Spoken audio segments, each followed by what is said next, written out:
Welcome to all cooking channel. சிவப்பரிசி வச்சு இட்லி தோசை எப்படி செய்யறதுன்னு நான் செஞ்சு காட்ட போகிறேன். 4 கிளாஸ் சிவப்பரிசி, 1.25 டம்ளர் சாப்பாட்டு அரிசி, அப்படி இல்லை இட்லி அரிசி எடுத்துக்கோங்க.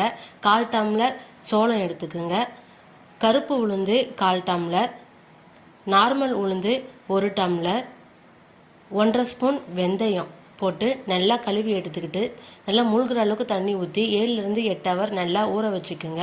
அதுக்கப்புறமா நல்லா அரைச்சி எடுத்துக்கலாம். தேவையான அளவு உப்பு போட்டு நல்லா மிக்ஸ் பண்ணிவிட்டு ஒரு 4 ஹவர்ஸ் வெளியே வச்சுட்டு அதுக்கப்புறமா ஃப்ரிட்ஜில் ஓவர் நைட் எடுத்து வச்சுருங்க. மறுநாள் காலையில் நல்லா கரண்டி வந்து மிக்ஸ் பண்ணிவிட்டு சூப்பரான இட்லி தோசை ஊற்றி எடுத்துக்குங்க. அவ்வளோதான், ஹெல்த்தியான சூப்பரான சிவப்பு அரிசி வச்சு இட்லி தோசை ரெடி ஆகிடுச்சு. நீங்களும் இதே மாதிரி ட்ரை பண்ணி பாருங்கள். நல்லா சாஃப்டாக சூப்பராக இருக்கும். அருள் குக்கிங் சேனலை லைக் பண்ணுங்கள், ஷேர் பண்ணுங்கள், சப்ஸ்கிரைப் பண்ணுங்கள். தேங்க்யூ ஃபார் வாட்சிங்.